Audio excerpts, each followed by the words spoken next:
मंडळी, देवपूजेत ना कळत नकळत आपल्या हातून काही चुका घडत असतात आणि म्हणूनच आता 3 ऑक्टोबरला नवरात्राची सुरुवात होतीये. त्याआधीच तुम्ही काही खास बदल तुमच्या देवघरामध्ये करून घ्या.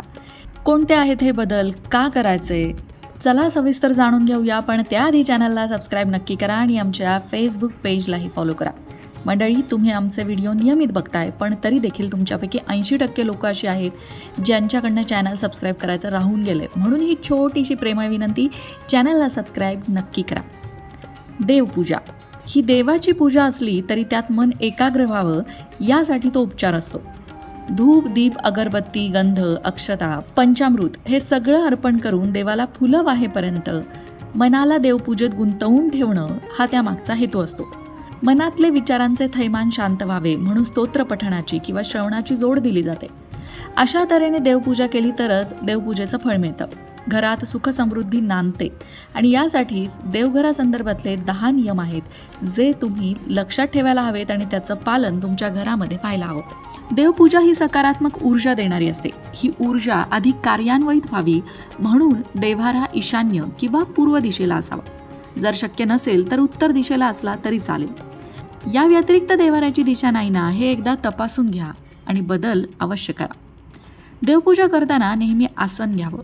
देवघर शक्यतो जमिनीवर असावं. जागेअभावी भिंतीवर लावलं असेल तर उभ्याने पूजा करतानाही पायाखाली आसन नक्की घ्यावं.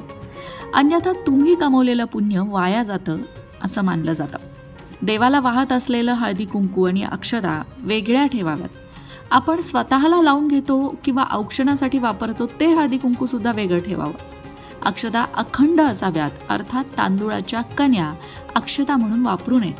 तसंच कोरड्या कपाळाने देवपूजा न करता कपाळावर गंध, कुंकू लावून घ्यावं आणि मगच पूजेस बसावं. देवाला स्नान घालताना कलशातून पंचपात्रात पाणी घ्यावं आणि दोन्हींमध्ये तुळशीची पानं अवश्य घालावीत. त्याचबरोबर पळीने पाणी घालत देवांना स्नान घालावं. पंचामृताने किंवा दुधाने थेंब थेंब वाहत पुन्हा स्वच्छ पाण्याने स्नान घालून देव पुसूनच मग देव्हाऱ्यात ठेवावेत. पूजेची भांडी तांबा, पितळ, चांदी किंवा पंचधातूची असावीत, पण काचेची, स्टीलची किंवा ॲल्युमिनियमची भांडी पूजेत वापरू नयेत.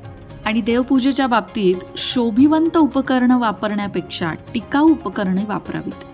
तसंच धातूंची भांडी वेगवेगळी स्वच्छ करून ठेवणे ही सोपे जाते. देवासमोर लावला जाणारा दिवा किंवा समई स्वच्छ ठेवत जा. त्यात काजळी धरणार नाही याची काळजी घ्या. वेळोवेळी वात बदलून घ्या. तेल, तूप शुद्ध प्रतीचं वापरा. एकाच काडीने तेल आणि तुपाचा दिवा लावू नका. देव्हाऱ्यात मेणबत्तीचा वापर करू नये ही महत्त्वाची गोष्ट. सकाळी तुपाचं निरांजन, संध्याकाळी तेलाची समई लावा. दोन्ही दिवे एकाच वेळी लावायचे असले तरी दिव्याने दिवा लावू नये. स्वतंत्र काडीचा वापर करा. रोज दिवे उजळणं शक्य नसलं तरी आठवड्यातून किमान एकदा तरी किंवा अमावस्या पौर्णिमेला तरी दर 15 दिवसांनी दिवे उजळून घ्यावेत, स्वच्छ करावेत. म्हणजे जास्त कष्ट दिवे घासायला करावे लागत नाहीत आणि दिवे स्वच्छ राहतात. देवघरात एकाच देवाच्या एकाहून अधिक प्रतिमा किंवा मूर्ती ठेवू नका. ज्या मूर्ती पूजेत वापरल्या जात नाही त्यांचे वेळीच विसर्जन करा. देवघरामध्ये मोजक्याच देवमूर्ती ठेवा. बाळकृष्ण, अन्नपूर्णा, शिवलिंग, गणपती बाप्पा, दत्तगुरू यांव्यतिरिक्त अन्य देवतांच्या मूर्ती किंवा तसबिरी असतील तर मूर्तींचा प्राधान्यक्रम ठरवा आणि मोजक्याच पण महत्त्वाच्या मूर्तींचंच देवघरामध्ये पूजन करा. देवघरातील मूर्ती किंवा तसबिरी अभंग अर्थात भंग न पावलेल्या असाव्यात. मूर्ती भग्न अवस्थेत असतील तर त्या वेळीच विसर्जित करा. त्यांची डागडुजी करून घेणंही महत्त्वाचं आहे. देवाला जी फुलं वाहतो ती अंगठा, मध्यमा, अनामिका या 3 बोटांचा वापर करून वाहावीत. निर्माल्य झालेली फुलं काढून टाकावीत. ताजी फुलं वाहावीत. ताज्या पदार्थांचा नैवेद्य दाखवावा. बाकी काही शक्य नसलं तरी अगदी गुळ खोबऱ्याचा किंवा गुळदाण्यांचा नैवेद्य दाखवला किंवा दुधाचा नैवेद्य दाखवला तरीही देव संतुष्ट होतो. देव्हाऱ्यातील अन्नपूर्णेची मूर्ती कायम तांदळाची आरास करून त्यात ठेवावी. धान्य हे सुबत्तेचं लक्षण आहे. देवीला आपण जे अर्पण करतो ते चौपटीनं देवी आपल्याला परत करते. म्हणून देवीचे आसन धनधान्याने परिपूर्ण असावे. देवघरात देवाच्या मूर्तीबरोबरच शंखाचीही पूजा करावी आणि शंखात पाणी भरून ते तीर्थ घरभर शिंपडावं आणि शक्य तेवढ्या मोठ्याने घरामध्ये शंखनाद करावा. त्यामुळे घरातील नकारात्मक ऊर्जा नष्ट होते आणि घरात सकारात्मक ऊर्जा निर्माण होते. देवपूजा करताना शक्यतो स्तोत्र म्हणावीत, मंत्रोच्चार करावा. 108 मण्यांच्या माळेवर जप सुद्धा करावा. किमान एक आरती तरी नक्की म्हणावी. या सगळ्या गोष्टींना तास 2 तास लागतात असं नाही. थोडीशी पूर्वतयारी, साहित्याचं नियोजन आणि शुद्ध सात्विक भाव असेल तर देवपूजा यथोचित अगदी कमी वेळात देखील पूर्ण होते. मंडळी, वास्तुशास्त्र, ज्योतिषशास्त्र, अंकशास्त्र यासारख्या विषयांवर तुमच्या मनात काही शंका असतील तर त्या कमेंट बॉक्समध्ये नक्की विचारा.